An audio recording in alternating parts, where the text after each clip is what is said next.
Okay, welcome everyone to Developing College and Career School Skills Through Play. We're so happy that you're here. This is actually the second part of a two-part webinar series, and this is hosted by Parents Helping Parents with the support of First Five Santa Clara County. And they collaborate with us to educate professionals and parents like yourselves, as well as service providers about the special needs population. My name is Vanessa Baker-Simon. I'm one of PHP's Early Start Resource Specialists, and I'll serve as one of your co-hosts today, along with my colleague, Brenda Alvarez. For those who are not familiar with Parents Helping Parents, I want to spend literally 1 minute, because I know you're dying to get to the content for this presentation. I just want to let you know that Parents Helping Parents is a nonprofit that provides information, resources, and support for any family experiencing any special need or disability for their child.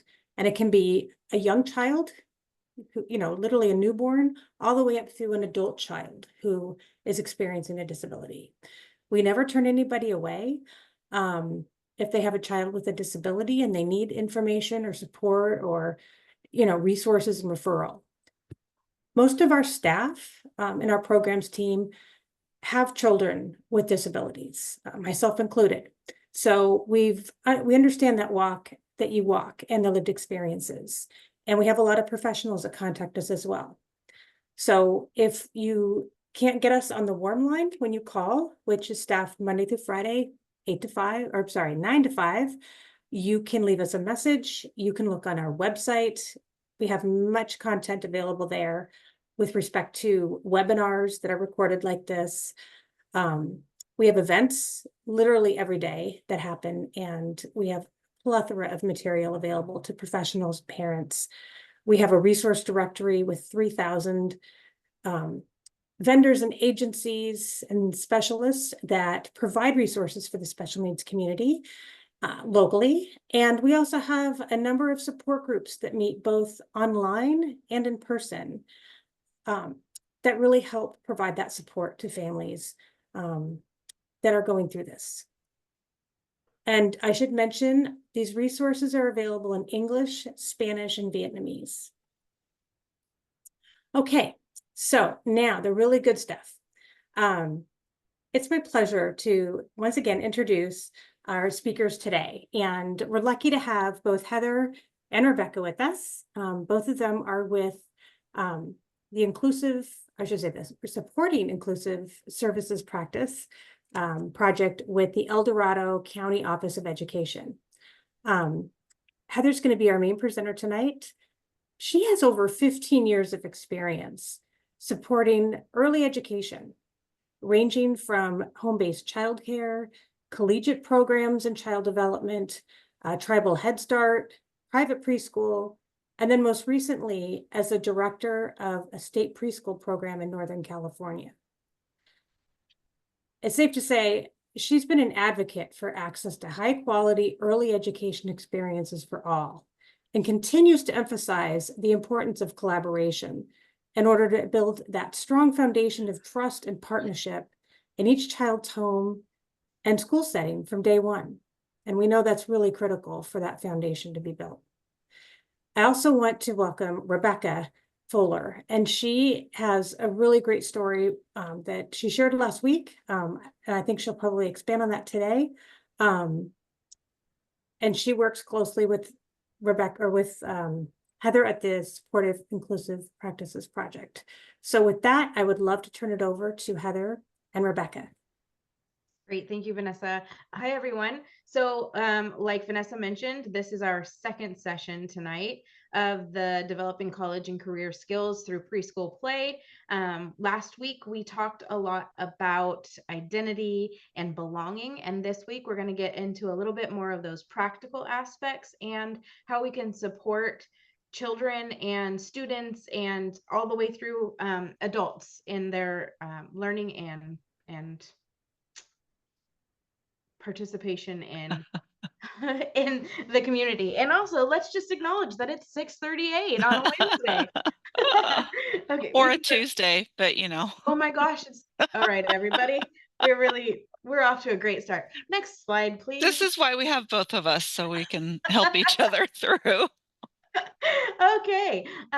Just Vanessa did the introduction already, but my name is Heather Snipes. I'm a program support specialist for the Supporting Inclusive Practices project out of El Dorado County Office of Ed. You can see that section of California that is circled with the arrow. That's the section of California that I get to support.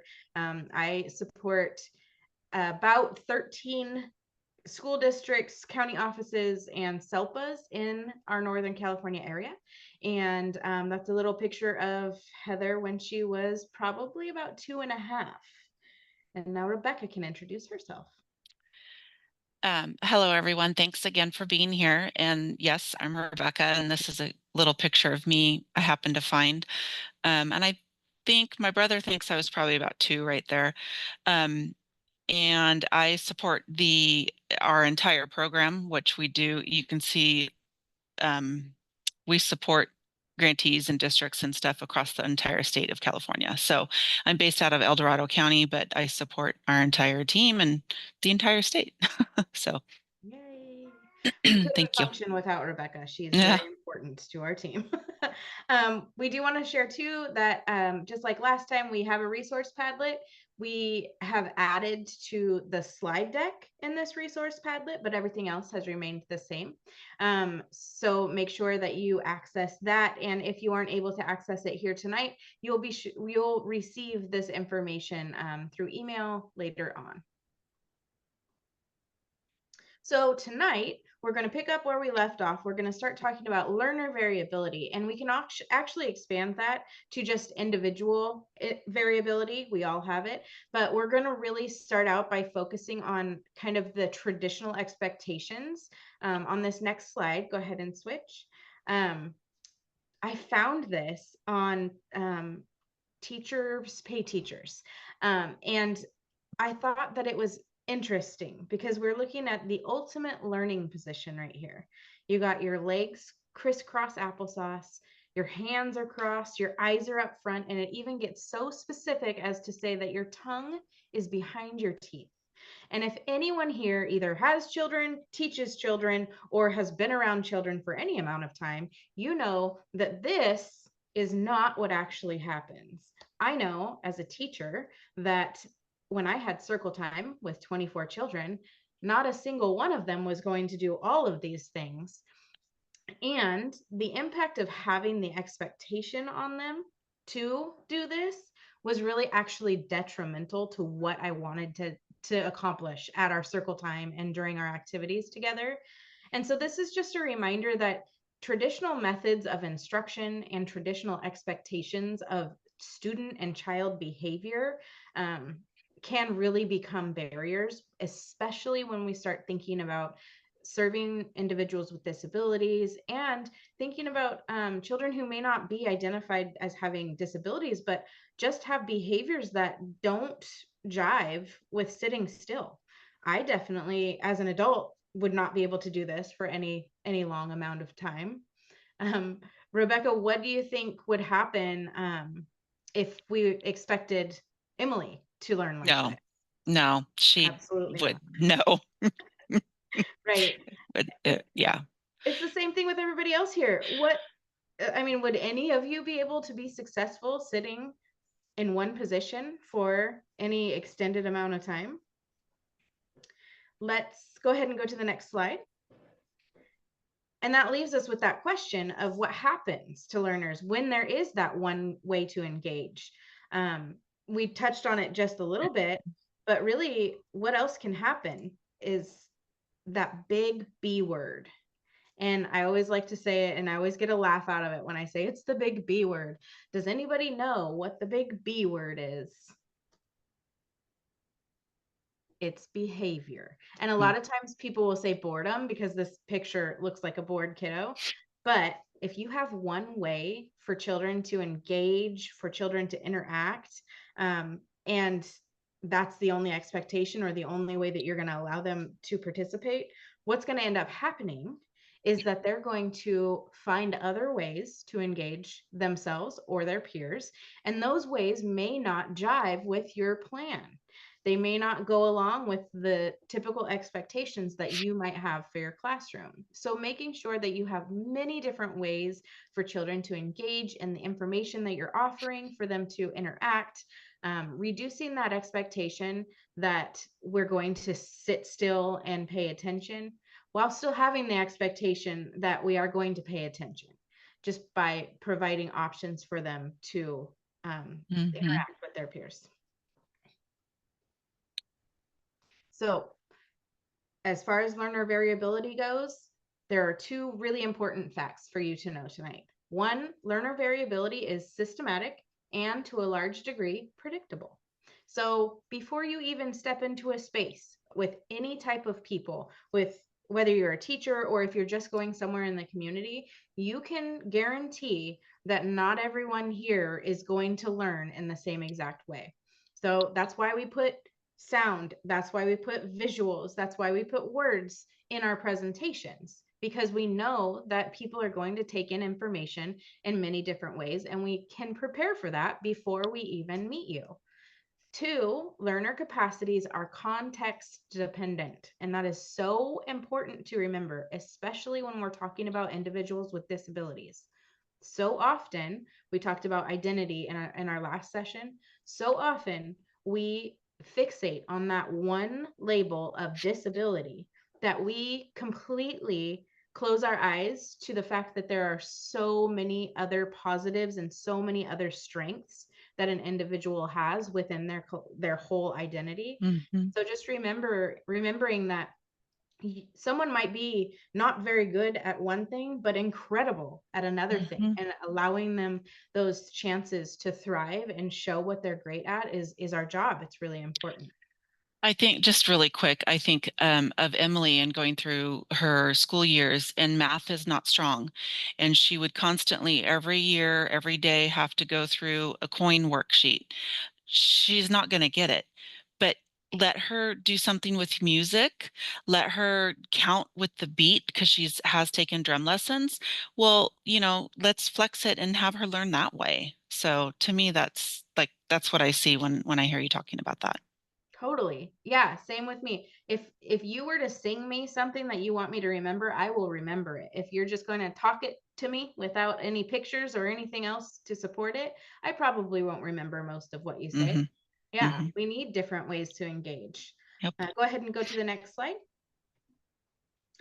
This just is a reminder that average is a myth. And it's because of that contextual difference that we have within our identities around our abilities. So for testing and assessment purposes, of course, there is an average, but in general, in real life, average is a myth. We all have different trajectories, different curves, different places that we are strong, and different places that we are not so strong. So just reminding you that we're not really meant to be teaching to the average student anymore, because that student is not a real student. We want to teach to those children who are on both ends of that spectrum, right? The ones who need the most challenge and the ones who need the most support. And by doing that, we're able to support all of the kids in our settings. And as a parent, you're able to advocate and say, my child really does need this, but I can see that it would also benefit the classroom that they're in, or the setting that they're in, other children, for them to have access to what my child needs as well. And that's really what inclusion is about. Go ahead and go to the next slide. So we have an example here of variability, and Rebecca is going to share a little bit about kind of the skills that Emily has and all of the different identities and things that she interacts with.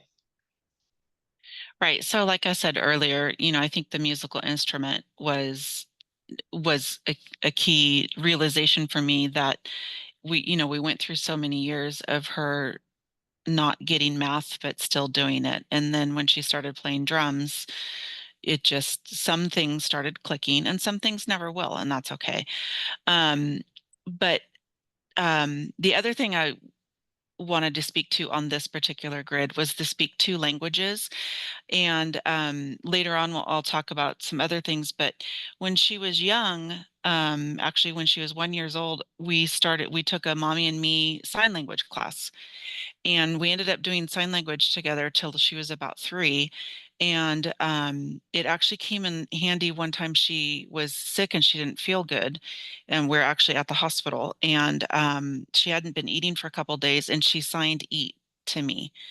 And that was like, this beautiful moment that I realized, oh my gosh, she can communicate with me because she wasn't speaking. She didn't talk till she was about 3.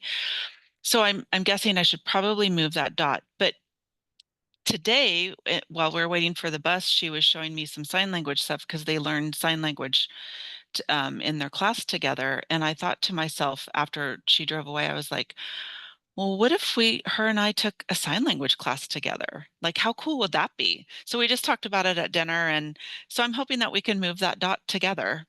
But everything else is pretty, I think, self-explanatory on this.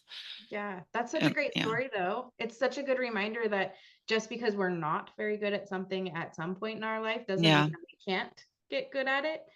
And I think too, taking a look at these stages between unable to perform a task and proficient at Hmm. performing the task independently, one of the questions that I always ask people about if they rate themselves in stage 1. Me, for example, plant a vegetable garden. I am a solid 1. And the main reason behind that, I'm not interested in learning how to do Yeah. that. Yeah. I have people around me who are totally sufficient at doing it without me, and I love to pick the vegetables and cook with them, but please do not ask me to plant it or try to grow it because Yeah. I don't want to. So a lot of times too, if we rate ourselves as unable to perform a task, or we identify ourselves as not being able to do something, it can also just be because we're not interested, and that's fine too. Yep. Um, and then And I on the think that shows up a lot with Emily as well. Like if she's not right. interested in it, she's stubborn. You're not going to get anything out of her around that topic. So, And you have to know, like, if we're talking as teachers or educators, you have to know your students and you have to know their interests. And that'll get us into talking about UDL here in a little bit. But yeah, if there is no interest, the likelihood of becoming really good at that thing proficient. you're not Yeah. interested in, it's not going to be very high. I would tell you that I am a stage 2 riding bikes, being able to ride a bike.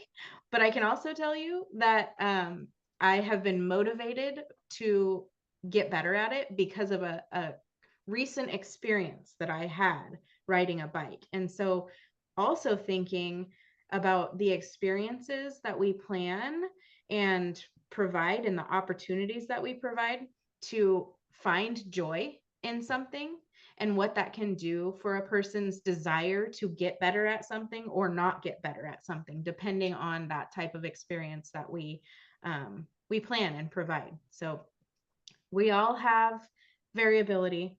We're all good at some things. We're all not great at other things. It's all about identifying the people around you who can help you.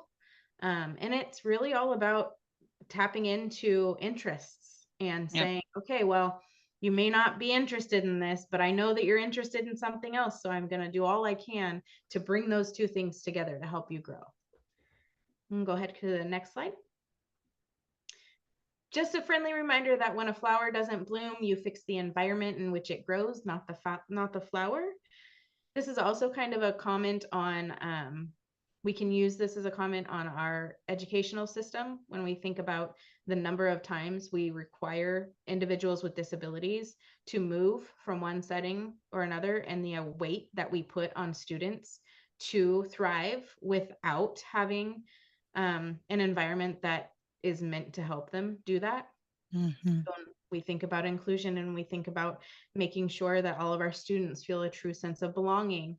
We need to also remember that it is not on their shoulders to build that environment. It is very much our responsibility to build an environment that nurtures all of our learners and all of our children. Okay, next slide.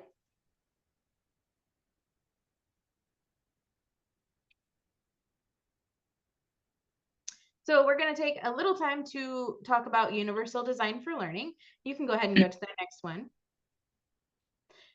Universal design for learning is a framework, and it is really to help us identify and remove barriers in the learning environment and in our lessons and activities that we plan, so that we can ensure the highest level of access, to promote the highest level of participation in a meaningful way, and to provide support for all children in our setting. And it helps us plan ahead of time, so that predictability around learner variability comes in when we talk about universal design for learning, because we can predict and say, okay, I'm going to have many different children in my setting, and I can use universal design for learning to start planning for them right away. I don't have to wait to meet them. The thing is once I do meet them, I can add additional supports based on their interests and their needs. Next slide. UDL transforms the power structure and education back to students. This is something that a lot of educators really struggle with, and I have to say, including myself. Being able to give power to my children in a classroom that I feel ownership over, and watching them use things in ways I hadn't thought of or in ways that I hadn't intended, was a really hard thing for me to let go of. But when we remember that the environment that we so intentionally and so beautifully plan is meant for our students and belongs to our students, it's a lot easier to have this mindset that we're going to give them power and agency to decide how they want to interact, with what they want to interact, with who they want to interact. And it ends up providing much richer and deeper interactions and explorations when that happens for the kids. And it builds skills that are super, super necessary for higher level academic skills, and for just kind of interacting in the community as a whole. So within Universal Design for Learning, it's a large guideline. It is something that we would normally spend full days on.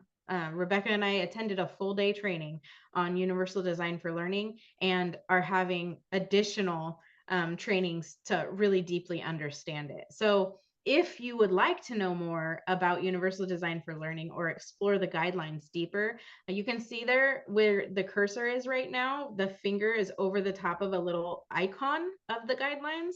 And you can actually click on that from here. We won't do it tonight, but you can click on it from the slide, and it will take you to the CAST website, which goes really deep into Universal Design for Learning. And there's lots of resources there. There's lots of tips for how to utilize it and how to start using it in your settings. Tonight, we're just going to go over briefly the 3 principles. There are 3 principles that you see here on the screen. The top one is green, and it says design multiple means of engagement. And that is really targeting that part of the brain that's responsible for the fight, flight, freeze, or fawn reaction. It's really all about asking, why am I even here? Why am I doing this? And how do I connect with the things that are happening here? Am I safe? Am I interested? And so one of the pieces of this principle of Universal Design for Learning is promoting the role of joy and play for learners and educators alike. So that's that piece that we were talking about when we were talking about how you would rate yourself in the variability scale. If you're not interested, you may not even engage at all. And so on the planning side of things, as an educator, in order to engage your students, you want to make sure that you know them, you've built that relationship, and that you know what their interests are, so that your kiddo who loves the dinosaurs has access to counting dinosaurs in the math area where they may not be very interested otherwise. So thinking about how you can use your knowledge of your kids, whether you're a parent or you're a teacher, an educator, or someone in the community, get to know the people you're working with so that you can tap into those interests and into the strengths to really deeply engage everyone in your environment. So that's the first principle of universal design for learning. The second principle is multiple means of representation. And representation is everything that is taken in, all the information that we offer and all the ways that it's shown and represented in our settings. So you want to make sure that there are many different ways to take in that information. And I had explained earlier that we don't show just one bit of information. We don't just speak. We like to make sure that there are multiple ways for you to engage with the information that's being shared so that you can choose how to best engage with it and how to best take in the information. We don't expect a child to sit still for long periods of time or for any period of time if we know that that's something that's going to be a barrier for them. So the piece of this principle that I'd like to share is just authentically representing a diversity of identities, perspectives, and narratives. So thinking about the settings that you're in, the different types of books that you can provide, the different types of visuals you can provide, music, the different types of music you can provide. So all the different ways a child can take in information. We don't just read a book, we show them the book. They get to listen to the story told in an audiobook form. They get to interact with it through a felt board. They get to act it out on the stage. So all those different ways that they can take in information. And then the third principle is the blue one there at the bottom, and that's action and expression. And that's all about what they put out, how they show you what they know. So being able to allow multiple opportunity or multiple options for showing what they know, not just through saying it, writing it, but also through acting it out. Like I said, in representation, that is also a way to show what you know. If a child is able to act out a story or retell a story in many different ways, then that's how you know that they've comprehended that information. And then the piece of this principle that I want to highlight is challenging exclusionary practices to build more accessible, inclusive spaces and systems. And what that means is not just acknowledging that they exist. We know exclusionary practices exist in our systems, whether it's in a school setting or in the community. And so really being brave and stepping up and challenging those practices so that individuals who may not be able to challenge them or who may not have a voice to be able to do that are able to have access to more inclusive spaces and systems. So really, this does take a little bit of bravery, but if we do it together, it feels less scary. So there are a few core concepts outside of just the principles of UDL. The first one being that we have clear goals, and that can often be like the DRDP, it can be school standards, it can be IEP goals. Those are clear. These are things that we would like to see children do. The way that they get there is flexible though, and that's what UDL supports. Flexible means, and that is we're going to have many different paths to get to this very clear goal. And that's okay. And it should be that way. Again, going back to learner variability, understanding that it is the rule and not the exception. Any space that we walk into, all of us are going to interact in different ways. We're all going to take in information in different ways, and we're all going to have different preferences for sharing what we know and how we know it. The DRDP is a desired results developmental profile, and that's a tool that a lot of people use in state preschool programs and other early childhood programs, and it's aligned with the K-12 standards. So it's an assessment tool that's used, and it can be used for students with disabilities and general education students, and it's all about observing children in their natural environment, which is a play-based environment, when it's done in a high quality way, and taking anecdotal notes about the things that they do within those natural interactions to gauge areas where we can provide additional support. And so that it's an assessment tool, but it is very different in that it is all about taking observation in a very natural setting. I hope that answers the question about the DRDP. The other thing to note is that learner variability depends on context, and that just goes back to our activity that we did with Emily and all the different things that she can do and all the different areas that she's good at things and other areas where she may not be as good. Same thing with us. We could all do a learner variability chart and we would be in very different places. Also understanding that what is essential for some, it is available to all, is a good thing. And I say that like that because we oftentimes hear the statement, if I give it to one of them, they're all going to want it. How many people have heard that, right? Like how many of you have heard that? So that might be true for a certain amount of time. However, because we know children and we know how they operate, and that is that they are very concerned about what they want and what they need. And if they don't want or need something, chances are they don't make that a part of their everyday life. So it may be that you might need to have a timer, or you might need to have a fidget or something for one kid in the classroom. But if you teach all of your kids that that's something that's available for them, if they need to regulate, and if they know how to use it, those kids that might be coming into school tired that day, or kids that might have just had a really bad morning and need a little bit of something extra, that's available to them too.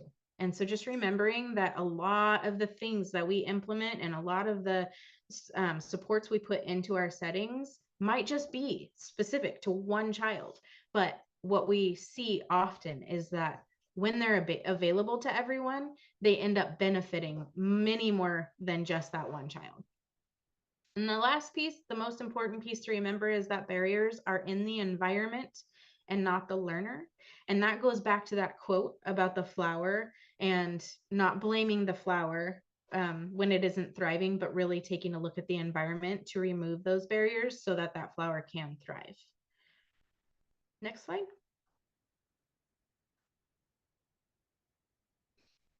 So as we wrap up universal design for learning and kind of going over what it is and what it's all about, the last piece that we want to talk about is the goal of universal design for learning, and that's learner agency.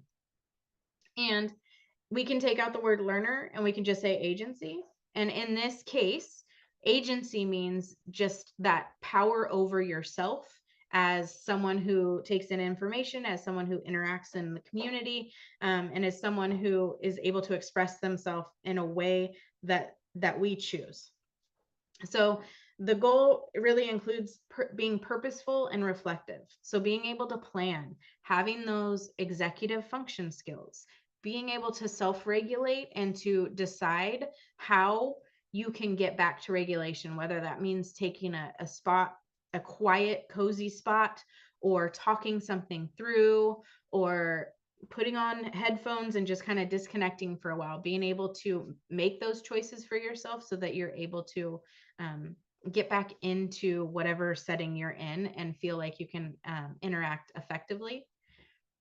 Resourceful and authentic, somebody who's able to make choices about how they're going to build their knowledge, somebody who can explore resources and be able to represent themselves, see themselves and their identities in the curriculum and feel respected in the places that and spaces that they're in. And strategic and action oriented, being able to actively participate and express their ideas, being able to plan their work, being able to recognize strengths and being able to advocate for themselves. And that's such an important piece of those life skills that are necessary, and they can begin in early childhood. That's the most important piece. You can support small children in advocating for themselves by beginning with simple questions like, do you want goldfish today, or do you want regular crackers? And if they're not able to verbally express that, give them the visual options to point at what they want. And that is the beginning of self-advocacy. And that is the foundation that higher education, higher academic skills are built on, and eventually being able to be a part of a community, being an employee, being an apprentice, and being in a college program. All of those things are necessary to take part in all of that. So really quickly, I love to talk about play. It's very important to talk about play. So we're going to just make the connection between play and universal design for learning. So you can go to the next slide. This visual here is a California Department of Education document called The Integrated Nature of Learning. This is what it's from. And it's called the 8 Overarching Principles. And it kind of each layer kind of builds on another, but it's really kind of like our framework for how we support children and how we support learning in early childhood. And it really just focuses on the fact that play is a primary context for learning. In early childhood, children should be playing for the majority of the time. And all of the academic pieces should be integrated within that play. And that also takes us back to when I was talking about the desired results developmental profile and that natural learning environment. Natural learning environments for children are based around play. And so that's where we plan intentional play experiences that embed those academic skills that we need to see, so that kids are showing us those skills and doing it in environments and in ways that are engaging to them. And of course, recognizing that number one, the red arch there, relationships are central. Even as adults, I'm sure none of us really want to interact with others unless we feel some sort of connection, even if it's just a tiny connection that we made at the beginning of the presentation when you saw that I was a 49ers fan and you are also a 49ers fan. Anything like that. Relationships are central. Like I mentioned, intentional teaching enhances children's learning experiences. So being really intentional about your planning and intentional about building those relationships and incorporating family and community partnerships, making sure that you are individualizing or you're leaning on someone who's able to individualize for children who might need additional supports. And then being really responsive to culture and language and making sure that they are represented in the classroom in an appropriate way. And taking time to reflect and plan on your practices and with each other in the classroom, or even taking time to reflect and plan as an adult, as a parent, and say, did that work? Did my plans for how I want to interact with my child work tonight? Do I need to do something different? Do I need to be more intentional when I'm teaching them how to do the dishes or how to do their laundry? So this can be applied to just your home experiences as well. Okay, next slide. I just want to touch on the elements of self-determination for a minute, because elements of self-determination sound like scary, but when we break them down and we see them in this chart, it's like, oh, right, they're very simple. And in early childhood, like I was mentioning, this picture here is showing you exactly that example that I gave. Self-determination in early childhood is something as simple as pointing to what you want to have for snack. I want this over this. You're allowing a child to have agency over themselves. You're giving them the power to make decisions. And that is ultimately building a foundation for them to be able to function in society and to be able to continue to say, this is what I want. And eventually they'll say, and this is why. So just making sure that to the greatest extent possible, we're allowing for those opportunities for children to make choices, make decisions, problem solve together, problem solve with your support, self-regulate, and build those self-awareness and self-efficacy skills that are really necessary to be scholars or employees or just functioning members of the community. Next slide. So I kind of like to pose this question because especially if we have early childhood educators here with us tonight, like you start thinking about your intentional designs in your classroom and you're like, oh my gosh, we really do just kind of focus on vocational skills and self-determination all the time. You think about the different themes that you have throughout the year, and I always return to the community helpers unit and introducing kids to the garbage man because they love the garbage truck and it's so exciting. But that's really introducing them to those skills and to those opportunities that might be available to them in the future. And so just giving them opportunities to explore the world around them and to explore things that they're interested in is really building the foundation again to become higher level scholars and employees and effective community members. And so I was wondering if Rebecca, if you might have any examples of this intentionally planning of experiences for you and Emily to help her develop her self-determination skills. Well, what came to me earlier is different than what came to me right now as you spoke. So I'm going to talk about what came to me right now.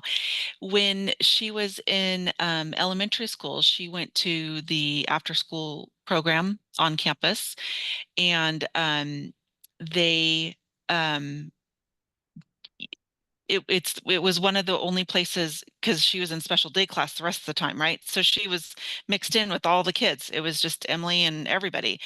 And her last year she was there, she became, oh God, I forget the term they use, but I'm going to call it line leader.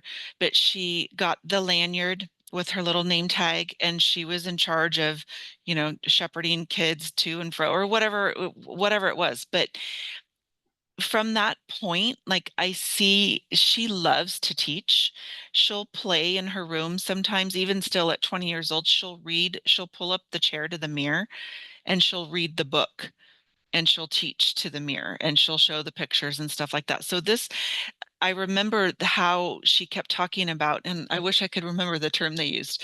It wasn't line leader, but she got the lanyard, and she got the role of being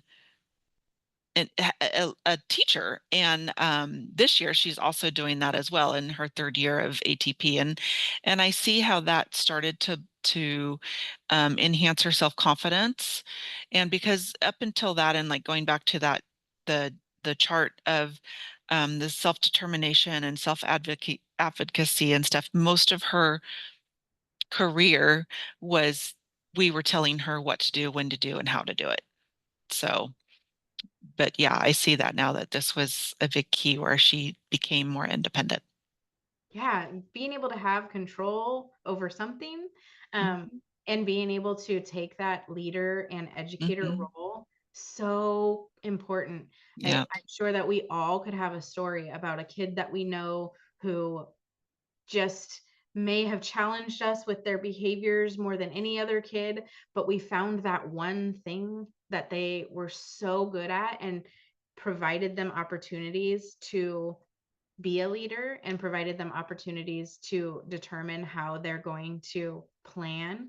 And that really does make a huge difference in the lives of kids. And so just always finding ways to introduce those vocational skills early and often in an appropriate ways for kids is just going to help them as they get older and as they go into more complex and rigorous settings.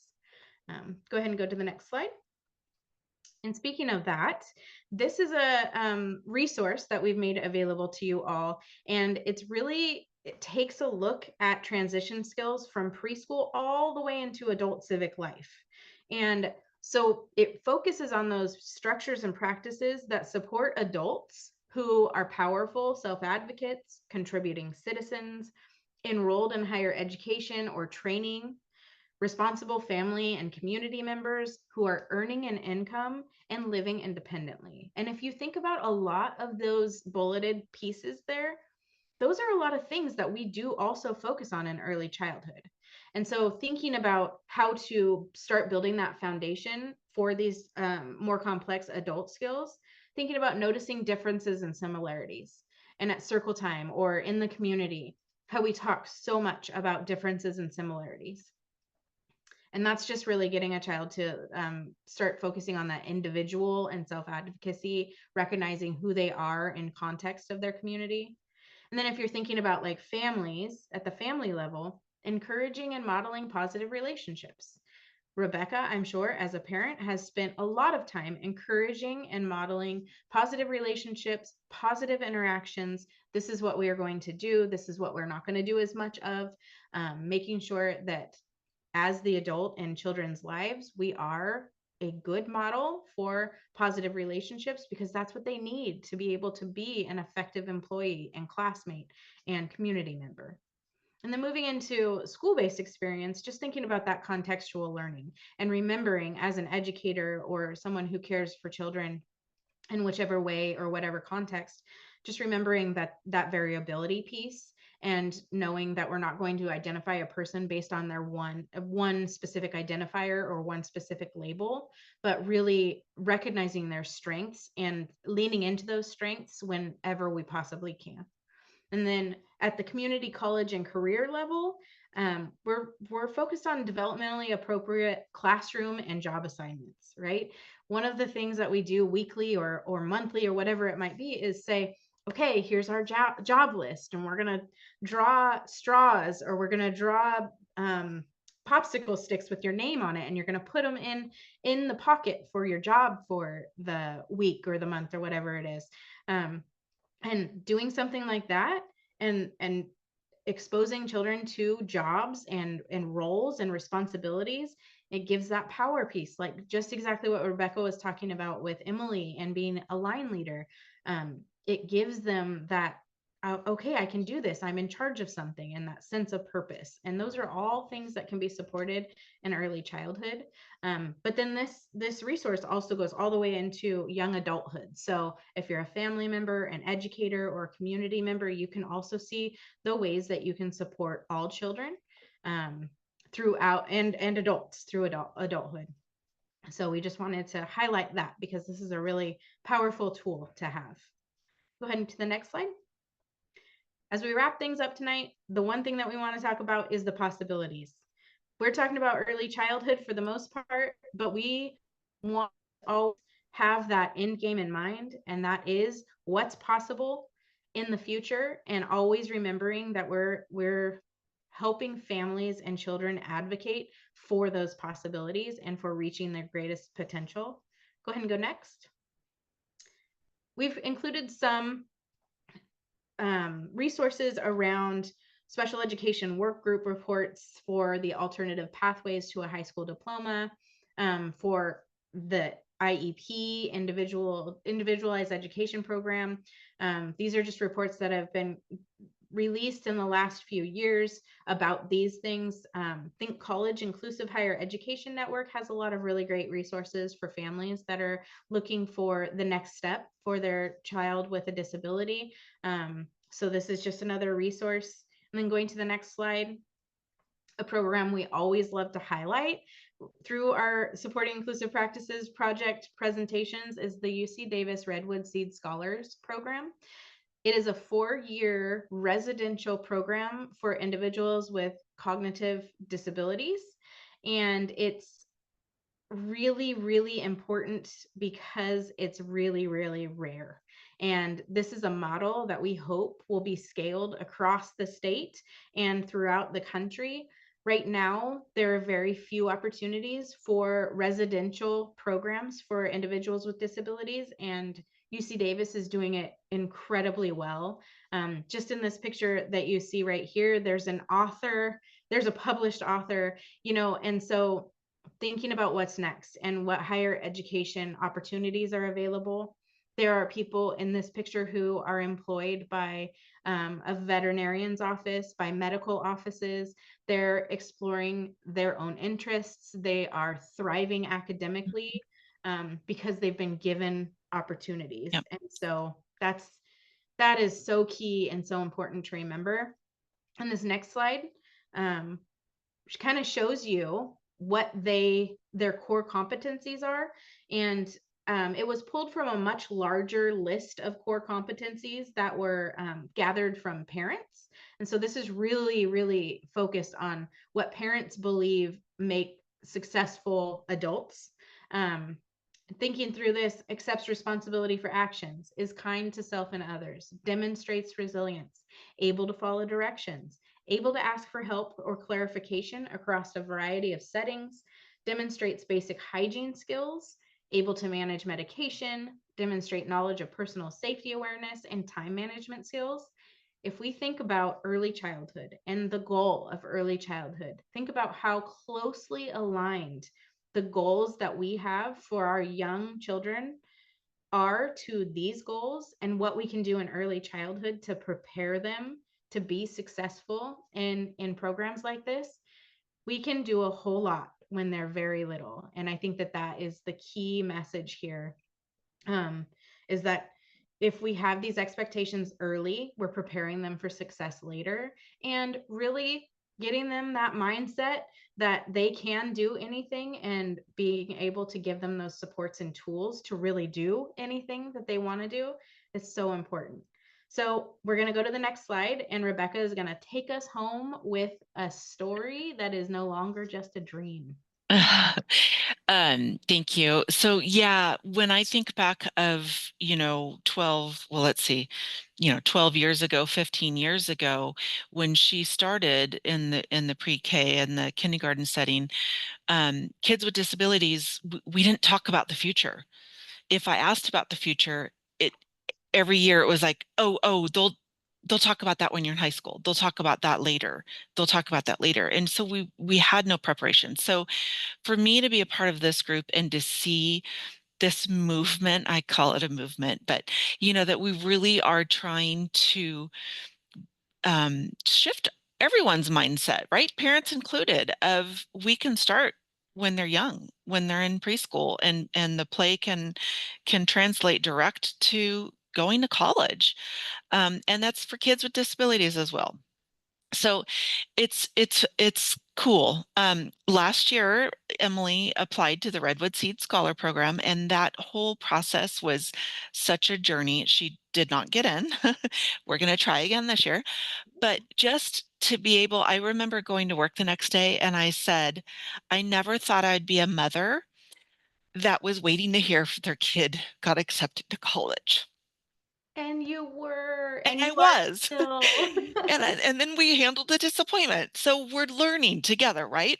So my excitement is around let's to all the parents, to all the educators, to everyone, like let's start training us, me included. I think I was the first one that needed to be shifted, that it's possible. So we are looking, we will apply again at UC Davis. There's a couple other ones around here. But the main thing is that it unlocked is that Emily does not have to be the statistic of an adult with disability living at home, maybe having a job. She's capable of it. And I will not stop now until she's fulfills her dreams or whatever. She doesn't want to live with me anymore. I don't want her to live with her I'm tired of her. She's tired of me. She doesn't, I'm still mother, pick this up, do this, do that. So, um, we're on this path, and I feel like we're playing catch up. I think I said that last week as well. So I'm excited to see this next generation of her peers come up and come through that are all like ready and college and or trade school or whatever it is, but it's just that they have this opportunity and this ability to do something different. And the last one is a business owner. um we have a crazy idea of starting a dog sitting resort on our property here, and having her be in charge. She loves animals. So I just looked at the time. I'm going to stop talking so that we can do the rest of the stuff. That story is amazing. That story is the reason why we're here. And I just have to say that Rebecca is a parent who has recognized the immense strengths that her child has, and she has pursued opportunities with her daughter and not for her daughter. And I think that's incredibly Yeah. important, and it's admirable. And we love, love hearing the story. So Thank you. with that, Thanks.